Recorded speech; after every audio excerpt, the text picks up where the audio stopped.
They didn't meet loudly. There was no lightning strike, no dramatic beginning, just two people crossing paths, in the quiet, in the broken, in the part of life where patterns repeat. Until someone wakes up, she was a covert narcissist. But he didn't know that word yet. All he knew was that her charm felt different. Soft on the surface, sharp underneath. And while she thought she found someone easy to mold, what she really found was a dark empath in the making. He just didn't have the name for it yet. Act 1. The Sleeping Gift. From the beginning, his body responded before his logic did. Her tone would change, and his chest would tighten. Her compliments felt warm, but heavy, like they came with a contract he never signed. Her stories, they didn't match. And something in him whispered, watch. He didn't know about gaslighting or blame shifting, or silent treatments disguised as space, or emotional bait and guilt disguised as love. He didn't know the terms. He only had instincts, and instincts don't lie. So he watched, observed, studied, because a dark empath doesn't expose someone, they wait and let people expose themselves.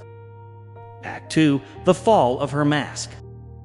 Gradually, the cracks appeared. The victim stories, the jealousy traps, the emotional punishments, the subtle blame shifts, all of it. Her lies were like smoke, beautiful but impossible to hold. And then one day, the smoke cleared. He saw her. Not the version she performed, but the version she used people to become. And he walked away. Act 3. Her Panic. When he left, she unraveled. Not because she loved him, but because she lost control. She begged, promised change, promised help, promised healing. So he made one condition. I'll come back if you get help. She agreed instantly, not out of growth, but survival. Act 4. The Mirror. She went to a therapist, ready to perform, ready to charm, to manipulate, to control the narrative. But the therapist wasn't a stage. The therapist was a mirror. After one session, they said, you show every sign of covert narcissism. Her smile cracked, her ego shattered, her rage surfaced. She never went back and blamed the therapist for everything, because narcissists run from truth, the way darkness runs from light. Act 5. The Awakening. When he learned she quit therapy, something shifted inside him. Not anger, not heartbreak, clarity. That was the moment. The dark empath finally woke up. He packed his things, he walked out, and he never looked back. Not because he stopped caring, but because he finally realized he was allowed to care about himself. Act 6. The Rising of the Dark Empath. For the first time, he searched for answers. Not about her, but about him. Why he sensed lies before words. Why emotions spoke louder than language. Why silence became his greatest weapon.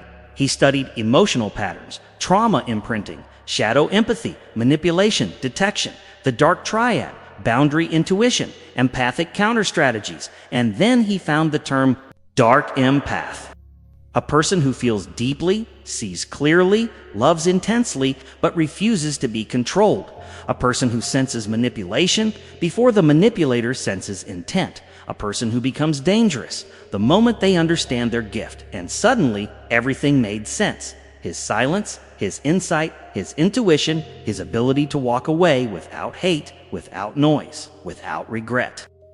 He didn't lose a partner, he broke a pattern. He didn't lose love, he lost a cage. And in the ashes of what ended, he met himself, the version of him he was always meant to become.